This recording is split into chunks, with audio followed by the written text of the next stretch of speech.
Hello viewers, this is ifti from my channel Life and Me. আজকে খুব short একটা video করার জন্য আসছি। ভিডিওর বিষয় হচ্ছে কিভাবে আমরা খুব সহজে স্ক্রিন রেকর্ড করতে পারি আমাদের কম্পিউটারের স্ক্রিন রেকর্ড করার জন্য অজস্র অপশান আছে, অজস্র সহজ ভালো অপশান আছে। বাট এর মধ্যে মানে ওয়ান অফ দি বেস্ট, মানে অনেকেই রিকমেন্ড করবে অথবা বেশিরভাগ লোকই রিকমেন্ড করবে এরকম একটা সফটওয়্যার নিয়ে আমি আজকে ডিসকাস করব। কিভাবে আমরা স্ক্রিন রেকর্ড করতে পারি এই সফটওয়্যার দিয়ে, কিভাবে এটা ডাউনলোড করব, কিভাবে ইনস্টল করব, প্লাস রেকর্ড করে কিভাবে ফাইল সেভ করব এবং ফাইনালি সেই সেভড ফাইল আমরা যে কোনো কাজে লাগাতে পারি। তো এটা নিয়ে ভিডিওটা, লেটস স্টার্ট।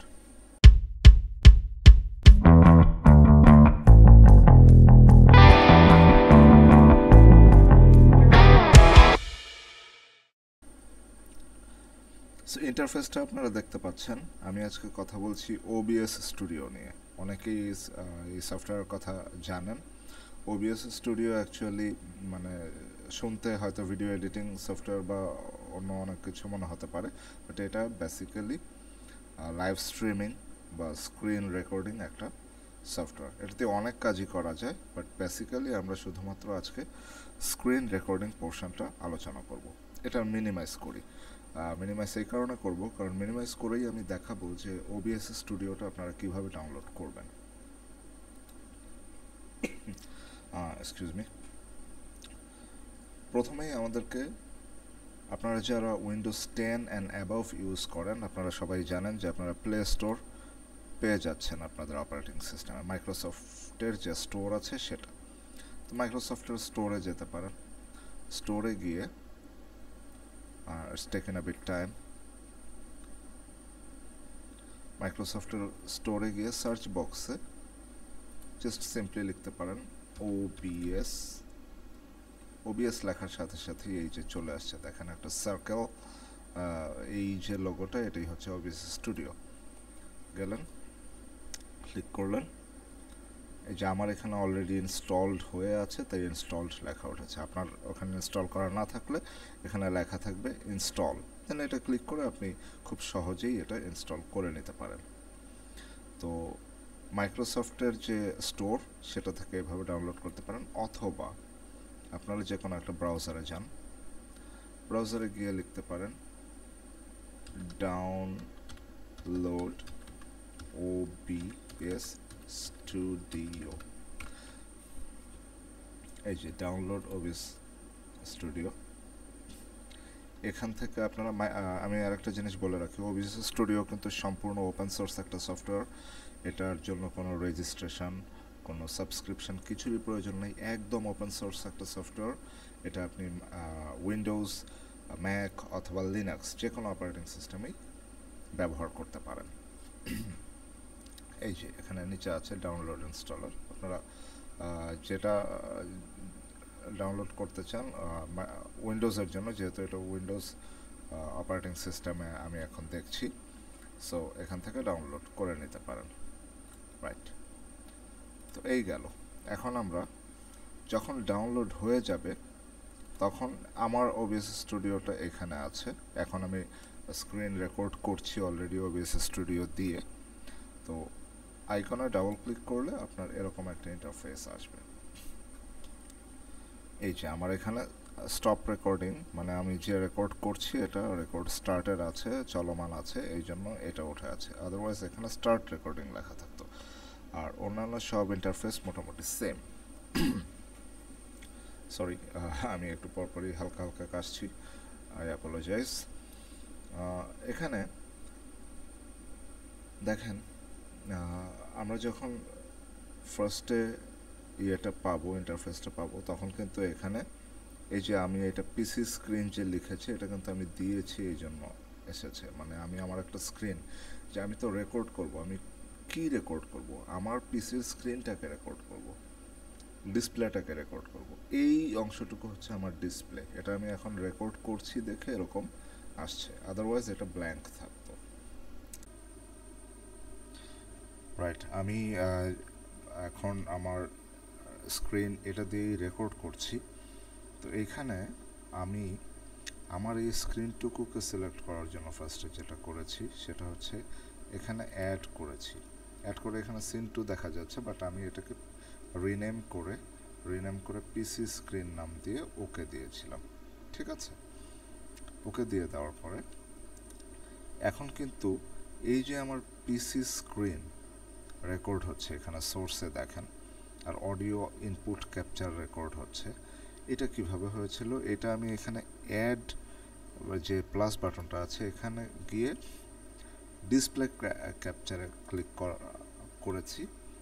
ক্লিক করে এটা ডিসপ্লে ক্যাপচার নাম থাকতে পারে অথবা অন্য কোনো একটা নাম দিয়ে ওকে দিয়ে দিলেই আপনার এই যে কম্পিউটারের যে স্ক্রিনটা, মানে এখন আমার কম্পিউটারের স্ক্রিনে এটা আছে, এর আমি যদি মিনিমাইজ করে দিই তাহলে আমার ডেস্কটপ আসে, মানে কম্পিউটারের স্ক্রিনে আপনি যাই করবেন তাই আসবে।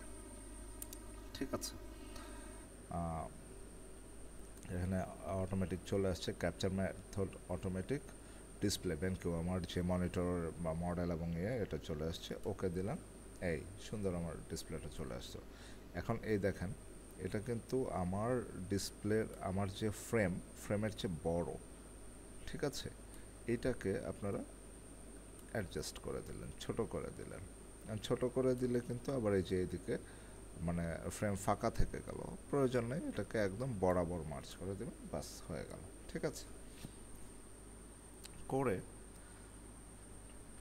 তাহলে আপনার ডিসপ্লেটা আপনি সিলেক্ট করে দিলেন, আপনি যে স্ক্রিন রেকর্ড করছেন সেটা। এখন এটার তো রেকর্ড যে হবে, কোথায় রেকর্ড হবে এবং কি ফরম্যাটে রেকর্ড হবে, সেটা MP4 হবে, মিডিয়া ফাইল হবে না কি হবে, কত পিক্সেল হবে, এই ব্যাপারগুলো তো আসছে। এটা কোথায় থাকে, এটা হচ্ছে এই যে সেটিংস আছে, সেটিংসে যাবেন। সেটিংসে গেলে দেখেন আউটপুট, জেনারেল স্ট্রিম এগুলো যেমন আছে তেমনই থাক। আউটপুটে গিয়ে দেখেন রেকর্ডিং প্যাথ, আমি আমার ডেস্কটপে ইউজার স্ক্রিন রেকর্ড নামে একটা ফোল্ডার নামে সেভ করে রেখেছি, এখানে আপনারা চেঞ্জ করে দিতে পারেন। ঠিক আছে, ব্রাউজে গিয়ে রেকর্ডিং ফরম্যাট MP4 দেওয়া আছে, আপনারা এখানে গিয়ে সিলেক্ট করে চেঞ্জ করে দিতে পারেন। রেকর্ডিং কোয়ালিটি এখানে হাই কোয়ালিটি আছে, এক্সট্রা লার্জ কোয়ালিটি আছে, মিডিয়াম কোয়ালিটি আছে, ঠিক আছে, লো কোয়ালিটি আছে, এখান থেকে আপনারা সিলেক্ট করে নিয়ে দিতে পারেন।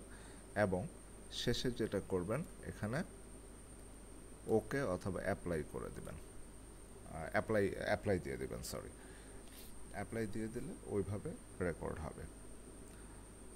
এটা তো গেলো ভিডিওর ব্যাপারটা।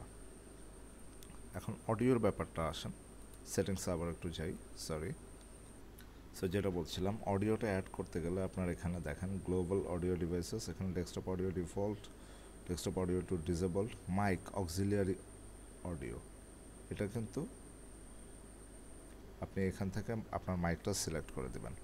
Microphone high definition audio device, এটা সিলেক্ট করে দেন। সিলেক্ট করে দেওয়ার পরে নিচে আমি বলেছি অ্যাপ্লাই, এই যে এখানে একটু ছোট করে দিই তাহলে দেখতে সুবিধা হবে, এই অ্যাপ্লাই দিয়ে দিবেন, হয়ে গেল, ওকে। এখন ভিডিও সেভ হবে কোথায়, সেটা হলো অডিও ডিভাইসটা সিলেক্ট হলো, ভিডিও কোন অংশটুকু হবে, স্ক্রিন রেকর্ড হচ্ছে সেটা সিলেক্ট হলো, আর ভিডিও কি ফরম্যাটে সিলেক্ট হবে। আমরা আবার সেটিংসে যাই, বারবার সেটিংসেই আসলে কাজ, যদিও আমি বারবার কেটে দিচ্ছি। দেখেন এখানে ভিডিওটাতে ক্লিক করলে আপনি দেখেন বেস ক্যানভাস রেজুলেশন, আপনার ক্যানভাসের যে রেজুলেশনটা, যতটুকু অংশ রেকর্ড হবে স্ক্রিনটা, এটার কিন্তু সিলেক্ট করার অপশান আছে। যেহেতু আমার রেকর্ডিং এখন চলছে, এখানে অপশানগুলো আসছে না, বাট এখানে বিভিন্ন ডাইমেনশান দেওয়া আছে, কত পিক্সেলে আপনি কত অ্যাসপেক্ট রেশিওতে রেকর্ড করতে চান এটা দেওয়া আছে, আপনারা সিলেক্ট করে নেবেন। আউটপুট স্কেল রেজুলেশন, আপনি আউটপুট স্কেল যতটুকু চান সেটাও এখান থেকে সিলেক্ট করে নেবেন, তারপরে অ্যাপ্লাই দিয়ে ওকে দিয়ে দেবেন, ব্যাস। এই কিন্তু আপনার সমস্ত সেটিং হয়ে গেল। আপনি কি ভিডিও রেকর্ড করতে চান, স্ক্রিন রেকর্ড করতে চান, কি ফরম্যাটে রেকর্ড করতে চান, কি কোয়ালিটিতে রেকর্ড করতে চান, কোথায় এই ফাইলটা মানে জমা হবে এবং কোন ডিভাইসের মাধ্যমে কোন চ্যানেলে স্টেরিও নাকি মনো কোন কনফিগারেশনে অডিওটা রেকর্ড হবে সব কিছু কিন্তু আপনি সিলেক্ট করে নিলেন। করে নেওয়ার পরে আপনি এইখানে স্টার্ট রেকর্ডিং বাটনে চাপ দিবেন। প্রেস করার সাথে সাথেই আপনি দেখতে পারবেন যে এটা ব্লু হয়ে গেছে এবং এখানে একটা পজ বাটন আসছে এবং আপনার রেকর্ডিং কিন্তু শুরু হয়ে যাচ্ছে। তারপরে আপনি এটাকে মিনিমাইজ করে যেখানে যেই কাজই করেন না কেন, আপনি স্ক্রিনের উপরে যাই করবেন না কেন তার সবই রেকর্ড হয়ে যাবে আপনার নির্ধারিত সেই ফোল্ডারে। কোন ফোল্ডারে? আপনি সেটিংসে আউটপুটে গিয়ে এইখানে যেই ফোল্ডারটা সিলেক্ট করে দিয়েছিলেন, ঠিক আছে? এবং আমি এটাকে high quality medium file size রেখেছি, এটাই আমার কাছে সবচেয়ে সুইটেবল মনে হয়েছে। আপনারা এটা রাখতে পারেন, অথবা এর চেয়ে বড় ফাইল সাইজ যদি প্রয়োজন হয়, অথবা এর চেয়ে ছোটো ফাইল সাইজ যদি কোনো কাজে প্রয়োজন হয় আপনারা সেটা সিলেক্ট করে দিতে পারেন। তো এই ছিল OBS স্টুডিও দিয়ে আমাদের কম্পিউটারের স্ক্রিনকে রেকর্ড করার আদ্যোপান্ত। বিষয়টা খুবই সহজ, খুবই রিলায়েবল একটা সফটওয়্যার, ওপেন সোর্স সফটওয়্যার। মানে এটা ওয়ান অফ দি বেস্ট, মানে বেশিরভাগ লোকই রিকমেন্ড করে। তো আমি নিজেও এটা দিয়ে স্ক্রিন রেকর্ড করে থাকি। তো আমার মনে হলো যে এটা একটু শেয়ার করা দরকার, সেই কারণেই এটার জাস্ট শর্ট একটা ভিডিও নিয়ে আসলাম। OBS স্টুডিও দিয়ে কিন্তু অ্যাকচুয়ালি অনেক কিছু করা সম্ভব। সো ভবিষ্যতে OBS স্টুডিওর মানে বড় কোনো ভিডিও নিয়ে আসার প্ল্যান আছে ইনশাল্লাহ। সো আজকে এ পর্যন্তই, সবাই ভালো থাকবেন, চ্যানেলটি সাবস্ক্রাইব করতে ভুলবেন না এবং ভিডিওটিতে লাইক দেবেন প্লিজ। ধন্যবাদ সবাইকে।